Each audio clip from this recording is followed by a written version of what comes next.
Hi, TFC subscribers. Joke lang. Okay, part 2 na tong video na to kasi yung first video is dapat yun talaga yung video kaso nga lang may nag-interrupt, biglang may tumawag na istorbo. Kaya ayan, hindi ko tuloy yung dapat sasabihin ko. So, ngayon, kailangan ko ulitin. Okay, by the way, ako nga pala si Paco. Hi! Ako yung tinutukoy ni Mako sa video niya dun, sa ginawa niyang video para kay Paco, which is ako yun. Okay, this video, response ko to dun sa video na ginawa niya na halos hindi ko alam kung paano ko re-resbackan kasi sobrang lupit ng ginawa niya. Actually, ang hirap kasi magsalita. Iba yung nagsasalita ka sa sumulat ka, so nag-type ka, ganyan na sabi mo. Kasi ako, aminado ko, super torpe ko. Pero since video lang ito, siguro naman kakayan ko. Actually, ngayon, hindi ko alam yung sasabihin ko.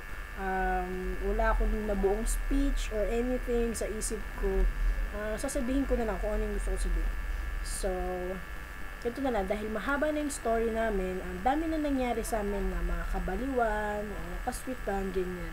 Okay, sabihin ko na lang sa lahat kung sino si Mako sa buhay ko at kung bakit ko siya minahal. Okay. Wait lang, break muna kasi baka matayuan ako ulit ng hilig ko pa namang magbakel. Makati kasi lala muna ko ngayon, sorry. Alright. Okay, kalma lang, Ras. Chill. Alright. Si Mako, nakita mo kasi siya sa personal alam mo yung tipong suplada, parang pag tinignan mo sa upakan yung gano'n, parang sabi, di mo papansin upakan kita, iba siya parang suplada type na medyo mukhang sosyalera, na mukhang pag hinawakan mo bigla kang aawayin, parang yung type ng mga parang mga chicks na parang hindi pumapansin ng kung sino-sino. Ganon yung dating ni Mako para sa akin. Pero sa ugali naman, wala akong masabi sa kanya. Actually, ang dami-dami namin pagkakapareho ni Mako. Si Mako kasi baliw. Parang ako din baliw. Baliw, hindi literal na baliw. As in, parang pag kinausap mo, hindi mo siya makausap ng matino. Alam mo, bigla-bigla ka na lang babasagin, na ang hilig mambara, na minsan nakakapikon na. Actually, siya yung pinaka nakakairitang tao ngayon sa buhay ko. Si Mako, hindi ko kayang sabayan yung mga banat niya, yung mga pambubisit niya. Stop baby, sleep. Okay, sorry. Hindi ko kayang sabayan yung pambubisit niya, as in. First time kong makatagpo ng tao na kapag inasar ko, ako din yung maaasar. As in, ako sobrang bully ko as in, lahat kahit hindi ko ka-close, ganyan, binabasag ko. Talagang super hard ako sa tao. Alam ng marami yan. Pero si Mako, kapag kausap ko yan, kapag binwisit ako niyan, as in super napipikon ako. Hindi ko alam. Ang lakas niya mangbwisit. Ganon kalakas yung epekto niya sa pagkatao ko. Sobra. Pero alam mo, isa pang nakakatuwa sa kanya. Matalino siya Matalino siya sa lahat ng bagay. Super practical, super responsible, productive, positive. Kaya nakita ko talaga yung sarili ko sa kanya. Pero, ang pinagkaiba lang namin magkaiba kami ng halos lahat ng trip. Pero, may mga trip siya na trip ko din. May mga trip naman ako na hindi niya trip. Pero, nagkakasundo pa rin kami. Kasi nga, pares kaming baliw. Yun nga ang nakakatuwa sa kanya kasi bihira ka makakita ng babaeng baliw diba? Siya kasi iba talaga si Mako. Kumbaga, pagkakausapin mo siya, parang ang sarap lang niya titigan. Dahil naalala ko minsan nagkasama kami yan. Nag-uusap kami, pinipilit ko siyang tignan sa mata, ayaw niyang tumingin sa akin, hindi ko alam kung bakit.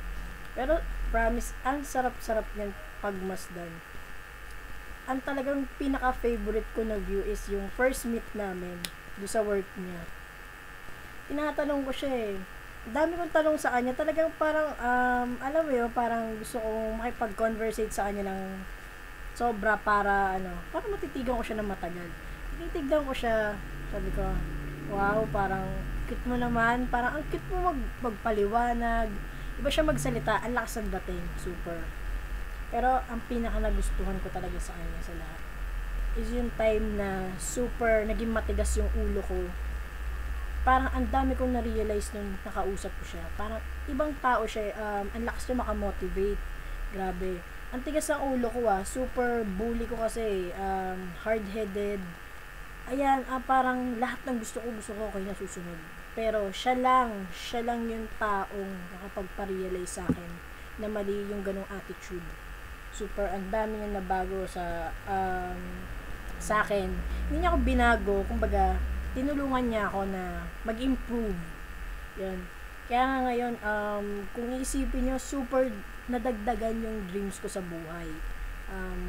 Aside from being a tattoo artist, parang mas naging ako, mas dumami yung gusto kong marating sa buhay, parang dahil sa kanya, na-motivate ako ng sobra. Kumbaga, hindi lang yung love, yung niya sa akin. Kumbaga, yung naging binigay niyang part, hindi lang puro sa love. Kumbaga, meron din sa career, meron din sa self-esteem ko. Kumbaga, nawalan kasi ako ng trust. Actually, nawalan na ako ng trust sa babae. As in, nagalit ako sa babae, sa lahat ng babae. As in, I started thinking na ang mga babae manluloko, na walang seseryoso sa akin, walang magmamahal, pare-pares sila lahat, you are all the same. Yun yung napunta sa isip ko yung time na nasaktan ako ng sobra, as in nagalit ako sa lahat, naging mainitin yung ulo ko, ayoko kausap kahit sino, hindi ako nag-entertain ng kahit sinong babae. Pero siya kasi, she's been a friend of mine, halos ilang months, ganyan. She's been there, actually. Kumbaga, naisip ko, dinainlove ako sa kanya. Sabi ko, sana pala, dati pa lang ikaw na yung minahal ko. Parang, sabi ko, diyan ka lang pala. Parang, wow. Hindi ko akalain mapufall din ako sa kanya. Kasi, actually, pinipigilan ko eh. Kasi si Mako, parang imposibleng mong maabot. Iba yung level niya. Parang alam mo, parang naisip ko, hindi ako bagay dyan. Sobrang tinuni tong taong to. Ako, sino ba ako? Napakabarumbado ko eh, di ba? Super angas, mayabang. Aminado naman ako din, ganun talaga ako, di ba? Pero si Mako kasi, walang-wala talaga yung yabang ko sa kanya. Honestly, siya lang ang nakapagsampal kay Rasbasa ng sobra. Grabe, sobrang sampal sa pagkatao ko yun na sabihan niya ako na diretsa na, ang yabang mo, ganyan. Kinuwento niya kasi sa akin kung paano niya ako nakita. Kung paano niya ako nakilala. Ganun. Parang sabi ko, grabe ka naman, ganun pala yung tingin mo saan. Pero, iba siya eh, parang, instead ba insulto ako, parang naisip ko, tama ka, parang, buti ka pa. Kasi yung iba sinasabi, ganyan, ang bait mo ras, ang gwapo mo, ganyan, parang, sorry hindi, totoo. Honestly, di ba, parang, sawa na ako sa mga ganong comments. Baga, though may mga nagsasabi din na ang yabang ko. Pero kasi, nung sinabi sa akin ni Mako, lahat, parang, iba yung naging dating sa akin. Instead, ma-insulto ako, parang na-inspire ako. Parang sabi ko, siguro talagang si Mako na yung mamahalin ko ng sobra. Bakit? Kasi tinanggap niya yung worst ko. Pangalawa, mahal niya kung ano yung ginagawa ko. Kumbaga, alam mo yun, minomotivate niya ako para mag-improve. Pero, parang, ini-encourage niya ako na panatilihin kung ano yung naging ako. Kumbaga, huwag kong kakalimutan kung sino talaga ako. Diba? Parang, sabi ko, bihira na ako makakita ng ganitong tao. Si Mako parang, siya yung babaeng ang hirap ng pakawalan. Hindi ko alam kung ano mangyayari kapag nawala siya. Sorry, walang background music. As in, yung fan lang siguro naririnig nyo. Hindi ko alam. Medyo malakas yung hangin eh. Wala akong background music. Baka sabihin niya, ginaya ko siya eh. Okay, gusto niyo ako na lang kakanta. Ten, ten, ten. Ano mo yun? Sorry, pause muna. Wait lang, nauuhaw na ako actually.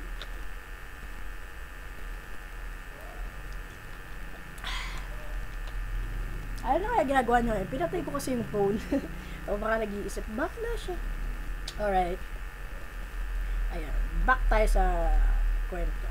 Medyo mahaba-haba na pala. 10 minutes na. Okay, sana pagtsagaan nyo pa rin panoorin kasi marami pa akong sasabihin. Baka umabot to ng oras, okay lang ba? Just kidding, okay. Yun na, napakalala ko na sa inyo si Mako, diba? Ito naman yung mga nakakainis sa kanya na habit niya, ganyan. Ewan ko, parang, daily routine na niya na busitin talaga ako. Parang, ang hilig niya mga asar. Ang hilig niyang asarin ako sa mga crush ko, mga ganyan, sa mga, basta ako sino-sino.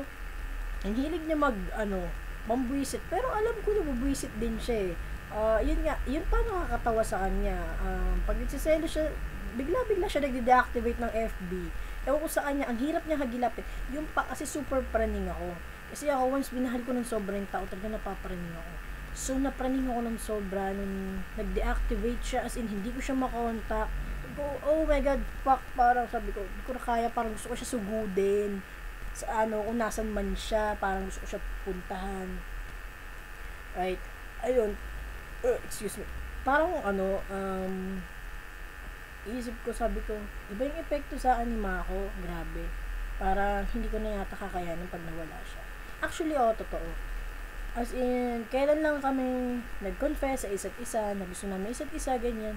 Kailan lang naging kami, pero parang, ang tagal ko na siyang kilala, parang, ang tagal na panahon na nandito lang siya sa tabi ko. Parang, sabi ko siguro, siya na talaga, hihintay ko, na makakapagpatingo sa akin. Katapat ko. Actually talaga, siya yung naging katapat ko. Kasi hindi ko siya kaya. Siya yung babaeng hindi ko kaya kontrolin, hindi ko kayang saktan, hindi ko kayang awayin. Though minsan naaway ko, pero yung tipong malalang away. Kapag nakakita nga ako yung babae dyan, sabi ko, wala lang, parang, wow, maganda na yan, parang, wala lang. Kasi, sa puso o sa isip ko, parang, si Mako pa rin. Alam mo yun, parang, hindi ko na kayang makahanap ng iba.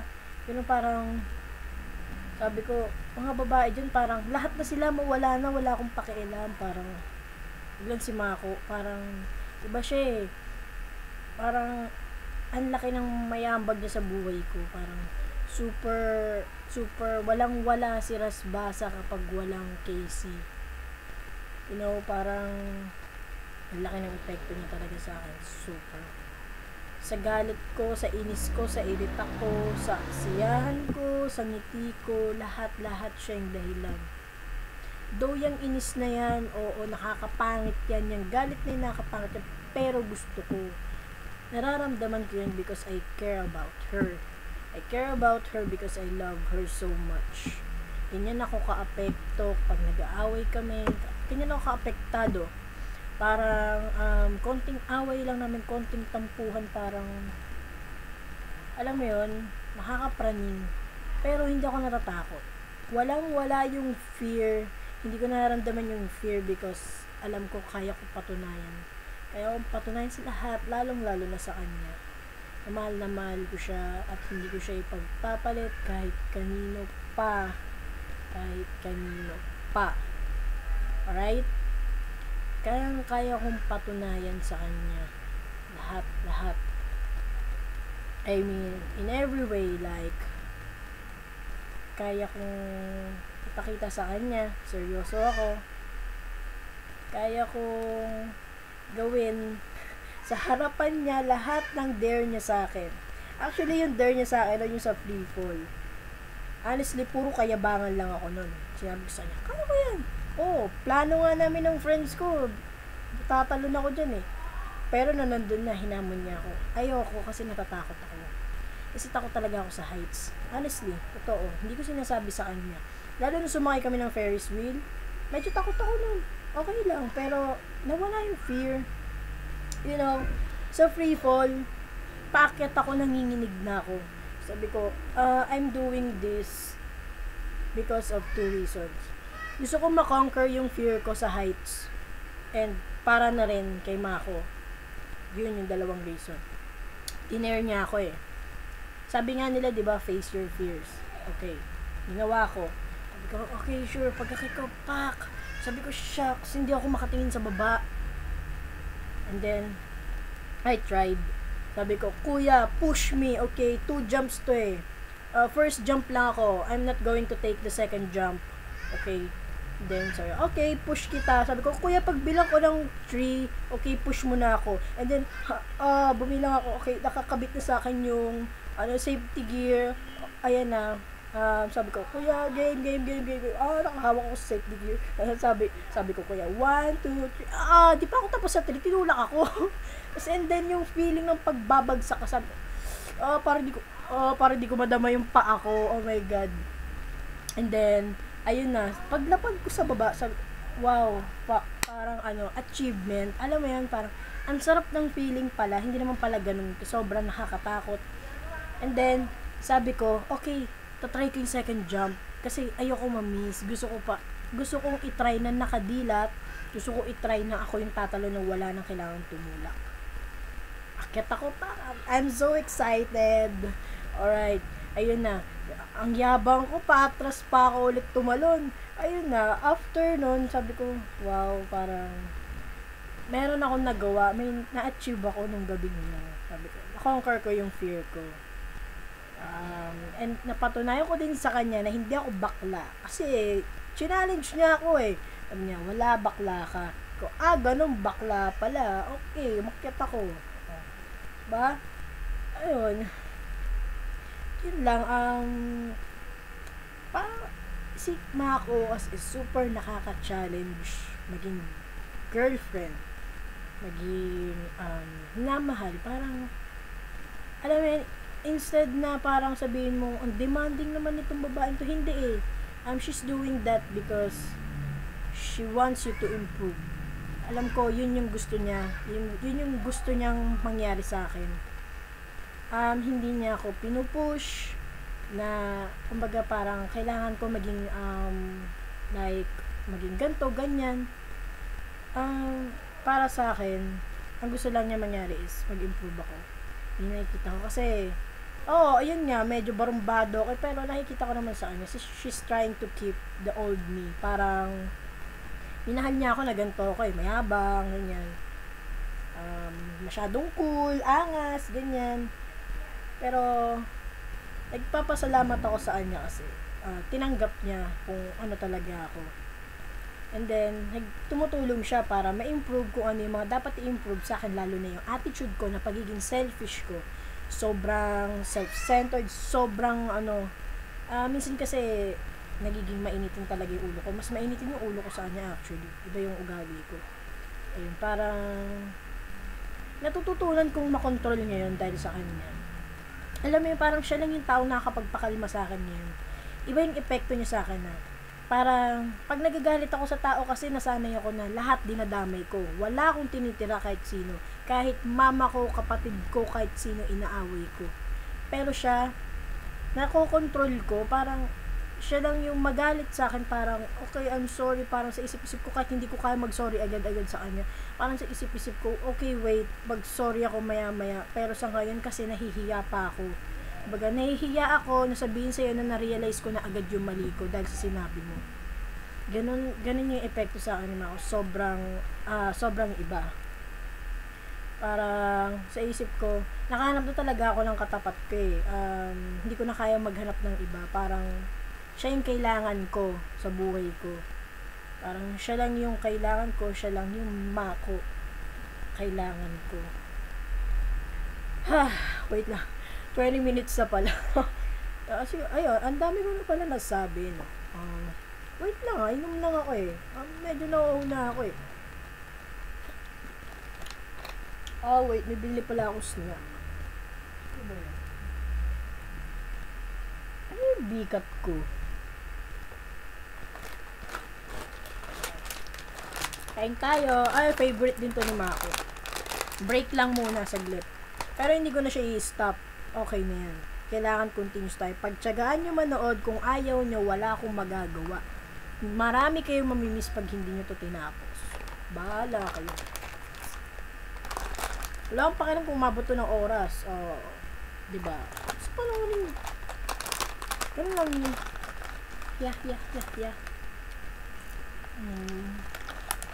Tugod yung pusa ko. Nga ba, magalit si Mako, masyado na ako madaldal. Alright. Balik tayo ulit. So, napakilala ko na sa inyo si Mako at nasabi ko na sa inyo kung bakit ko siya minahal. Ngayon, nasabihin ko naman sa inyo kung bakit ako kumakain ng bigat. Joke lang. Wow. Post mo na mga ilang minutes lang naman to eh. Wait lang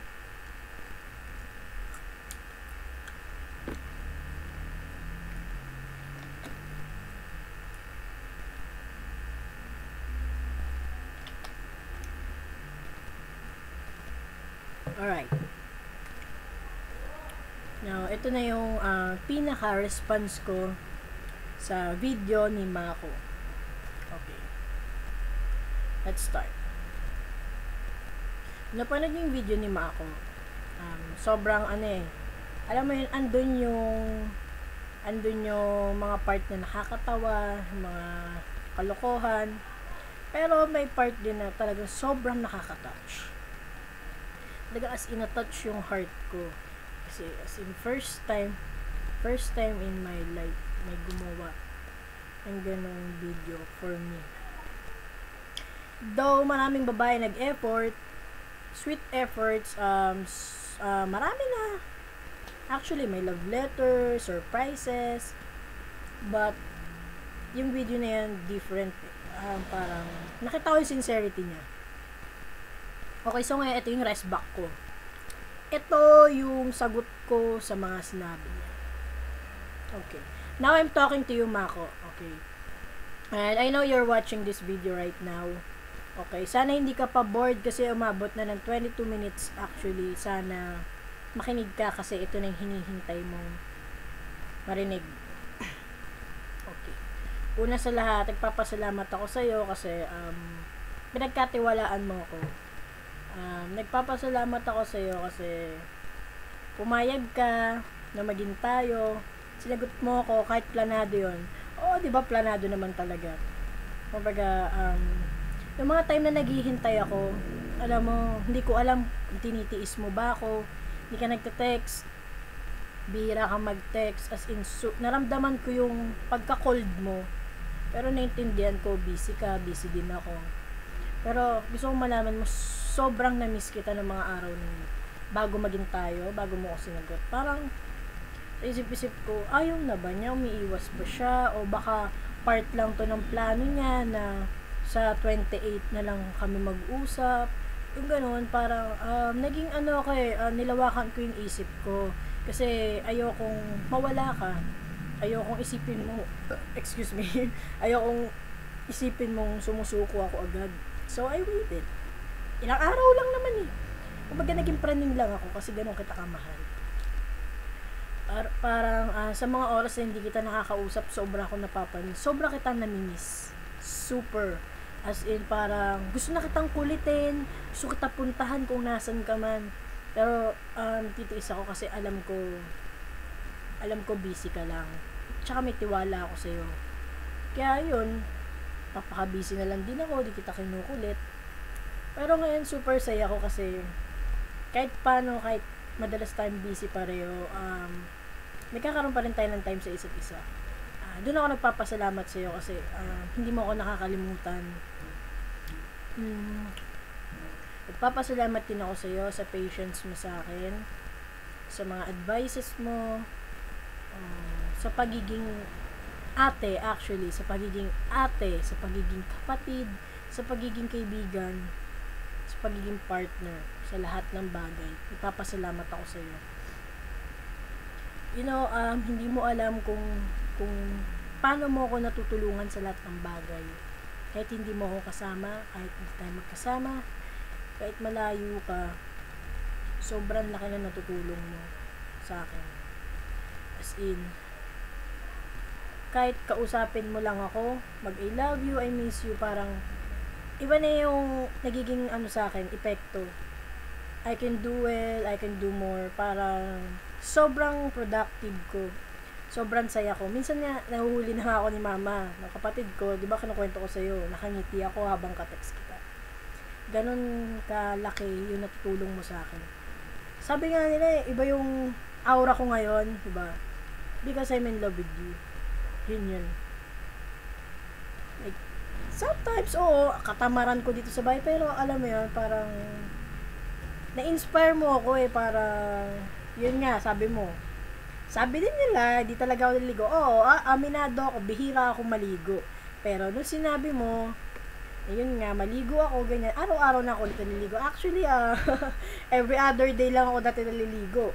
Gawain ng lalaki, gawain ng tamad, diba? Aminado naman ako dun, pero sobrang laki ng improvement ko ngayon. Kasi lahat, pinush kong makuha, lahat.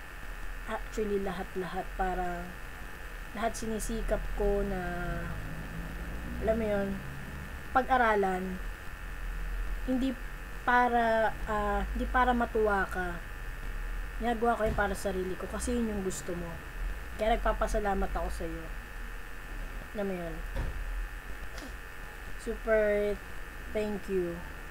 Hindi ako nagpapasalamat kasi namamaalam ako. Gusto ko lang mag-thank you sa iyo. Alam mo yun. Wala Ang kulit lang, no? Ang kulit ko makipag-usap sa'yo, ang kulit natin mag-usap para lang tayong tropa, di ba? Mas okay yung ganito kasi para walang ilangan. Actually, natutorpe pa rin ako sa'yo, oo. Yung prices ko na kiss, yung hug, hindi ko pa nakuha, pero wala okay lang Parang, isip-isip ko saka na yun, ipunin na lang, di ba? Para, isang bagsaan na lang, sakali, joke lang. Ayan. Wala lang, I love you so much. Hindi ko na alam kung paano ko pa sasabihin sa iyo kasi ilang beses ko na nasabi. Kumbaga, in every way na lang lahat na lang ng words na gamit ko na. Pero, hindi ibig sabihin nun, nagpapasikat lang ako. Kaya wala na akong ibang alam na paraan kung paano ko paparamdam sa'yo. Kasi halos lahat na nasabi ko na. Kumbaga, depende na lang sa'yo kung yun yung nararamdaman mo mahal kita talaga. Pero, seriously, ayan, andito ako ngayon sa harapan mo. So, malaman mo na mahal kita. Sobra.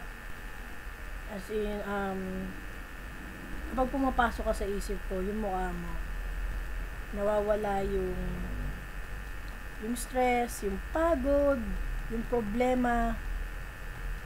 Parang ikaw yung gamot, ikaw yung compliment, ikaw yung vitamins na kinakailangan ko para maging masigla ako. Parang pag walang ako, wala talagang pa ako. Hindi ako makukumpleto sa isang araw pag wala ka. Yeah.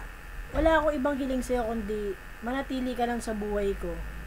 Hindi man tayo mag-end up na magkarelasyon, na tayo, forever pa ako and Mako.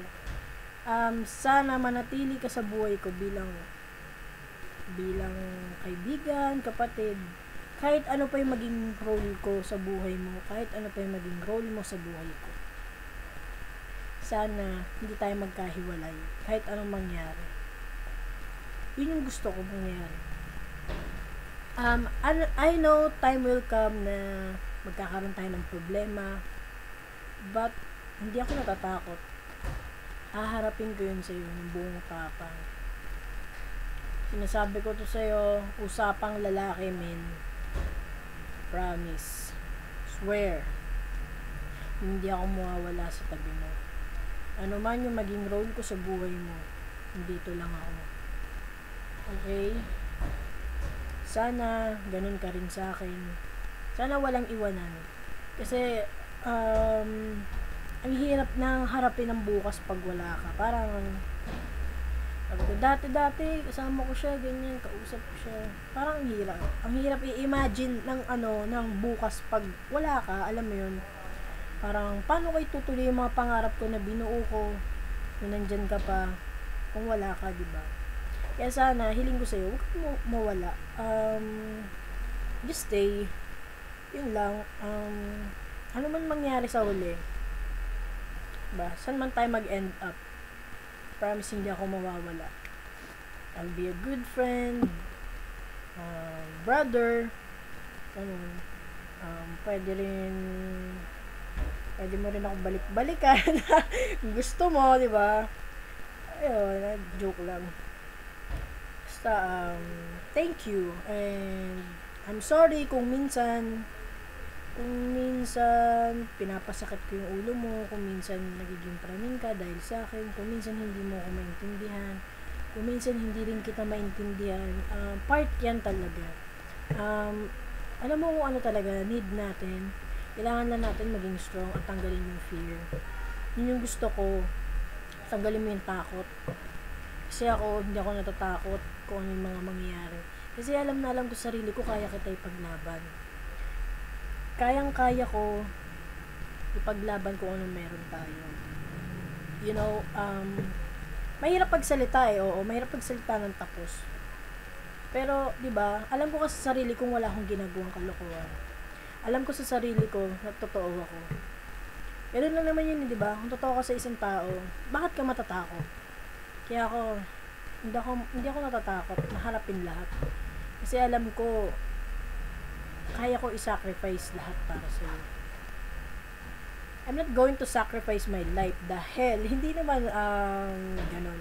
Kumbaga, pwede na rin ganun. Pero depende sa mga mangyayari, di ba? Kumbaga, lahat-lahat, uubusin ko yung patience ko, lahat ng pride ko, lulunukin ko kahit babilaukan pa ako dun sa pride na yan. I'm willing to do that for you. Kung kinakailangan. Lahat-lahat kung kinakailangan gagawin ko. My God, ma ako. Baliw na baliw ako sa'yo. Ano meron ka? Hindi ko talaga, expected na mamahalin kita ng ganito.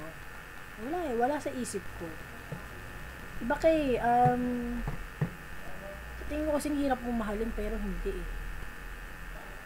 Ngayon ko napatunayan. Sarap mong mahalin. You know, walang pressure, walang hassle.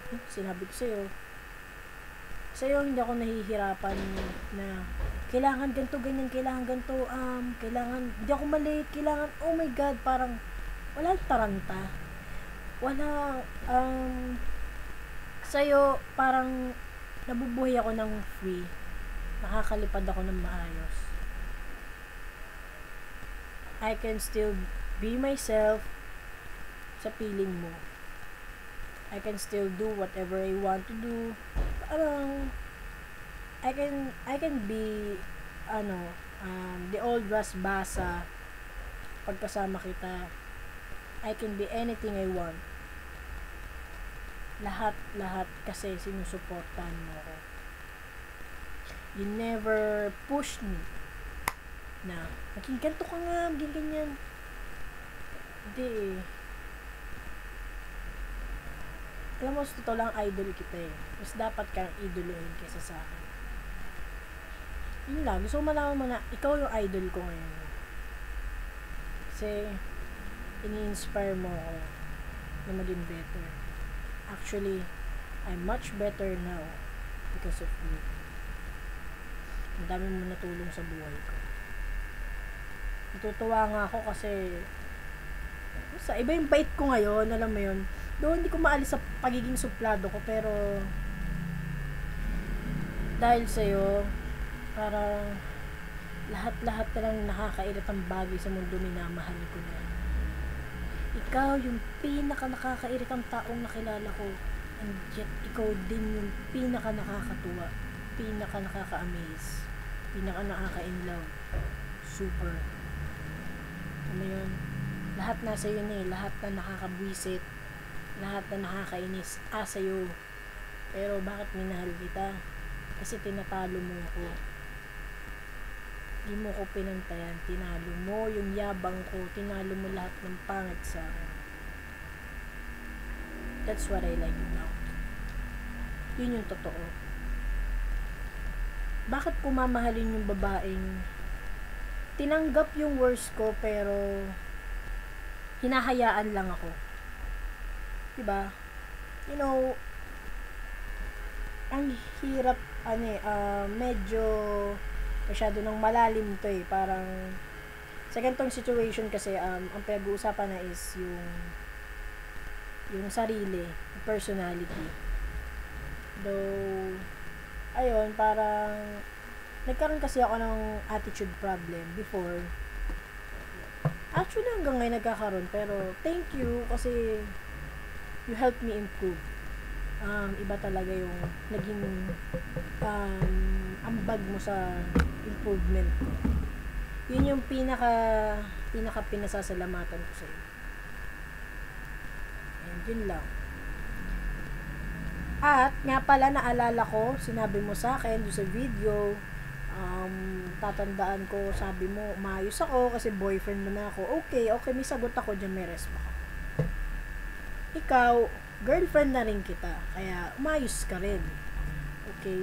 Alam mo, mahaba na tong video na to, ibig sabihin, hindi ako naubusan ng sasabihin kasi ang dami ko pang gusto sabihin, kaso kung pahabain ko pa, baka matalo nito yung mga movies sa pinapalabas sa sine. Okay? So, ganito na lang. Mayos ka dahil girlfriend na rin kita. Hindi porke ahead ka sa akin, hindi porke ikaw yung boss, kailangan ikaw lagi masusunod. No! Okay? Wala tayong rules. Pero, gusto ko lang, sige na, ikaw na nga masusunod. Takot ako sa'yo Okay.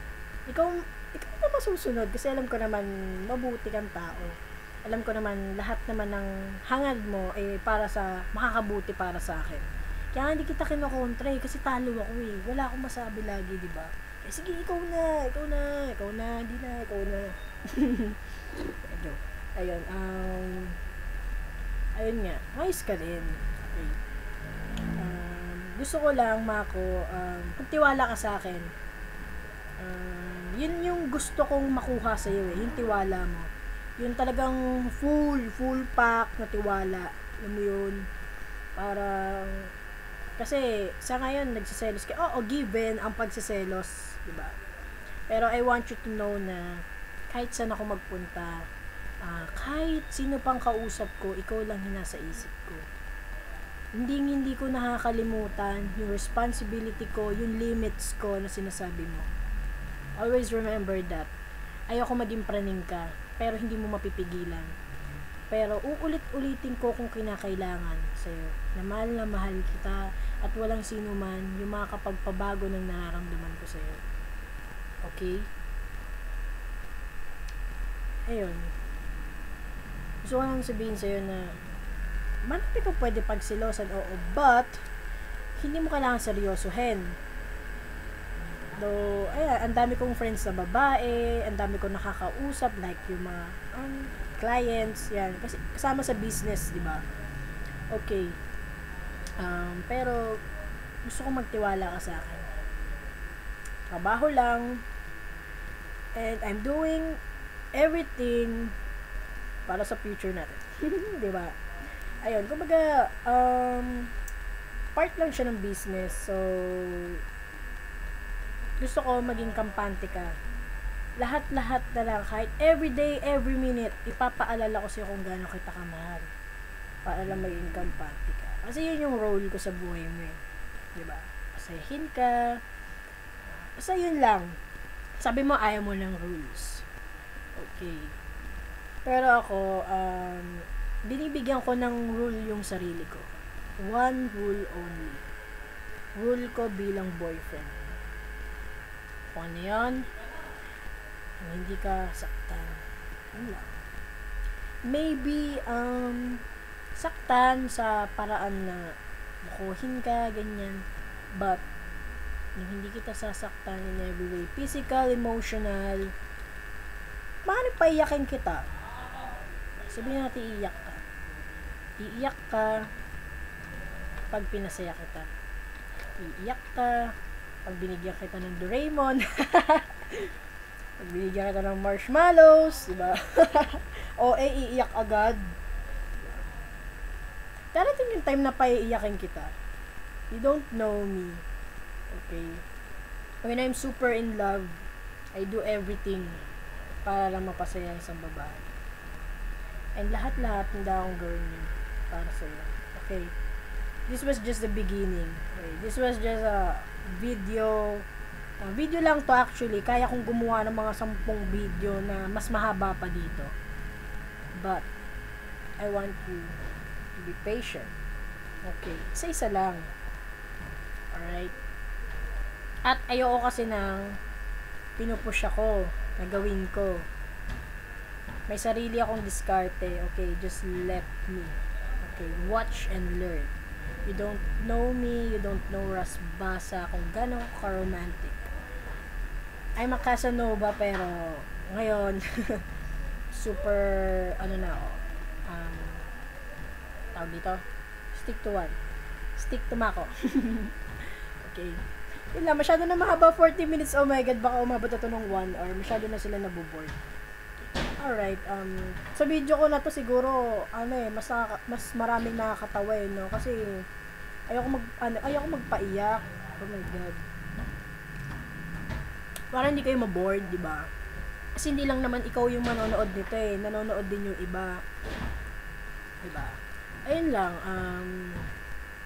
ilang beses ko na ba sinabi sa'yo, mahal na mahal kita? Pak, magano. Yun lang, kahit naman ko sabihin sa'yo, alam mo yun, lalo kita kamahal. Baka Casey, you're the girl, ikaw na. You're the man. No, I'm the man, but you're the boss. Always remember that. Okay, I love you so much. Thank you sa patience mo, sa panonood mo nito, ang haba na, oh my god. Lalo-lalo na sa TFC subscribers. Joke lang. Sa mga nanood, sa friends ko, sa sailors, sa iba pang nagtiyagang manood, sa mga bashers na alam kong nanonood din. Salamat, hindi ko alam ba't kayo nanood, pero thank you na rin. Salamat. Yun lang. Supportahan nyo na lang kami dalawa sa relasyon namin, kung ano man meron kami. And nagkukwento kami in public because we want to inspire, hindi magyabang. Kasi we were so excited na ibahagi sa lahat yung kilig moments namin. Kasi yun lang yung para nagiging way namin para i-express ng sobra. Baga pag kinimkim namin sa loob kasi baka sumabog kami, sobrang in love, di ba? Mapuno na ng puso sa buong mundo. Ayun lang, para gusto namin i-share para maka-inspire. Ayoko kasi ng puro bad vibes, di ba? Kasi yun yung tinuro sa akin ni Mako maging masaya lagi, walang problema, positive. Kaya ang mga sinishare ko ngayon stories sa amin is puro funny, ganyan, kilig moments, di ba? Yun lang, we want to inspire others na iba yung love na hindi lang puro sakit, diba? Though dadating tayo dyan sa point na may masakit, kailangan tanggapin natin kasi yung sakit na yan, kailangan yan spice din yan sa love. Kung hindi mo nararamdaman yan, hindi ka nagmamahal. Ang sakit, magandang gamot yan. Kumbaga, ang boring kasi pag puro sweetness, puro saya. Paano mo mararamdaman maging stronger every day na kakasama mo siya? Hindi ka magiging strong kung hindi mo mapagdadaanan yung sakit. So, gets nyo na ako. Diba? Pag nagmahal ka, kailangan mawala yung fear. Yun yung important dun Mawala yung fear mo na masaktan ka. Mawala yung fear mo na yung saya, hindi yan pang matagalan. No. That's a big no-no sa love. Okay? Tanggalin mo yung fear na yan, brother and sister. Tanggalin mo yan. Lagi mong tatandaan, dalawa lang ang things na kailangan mo i-consider sa love at i-expect. Happiness at pain. Yun lang yun.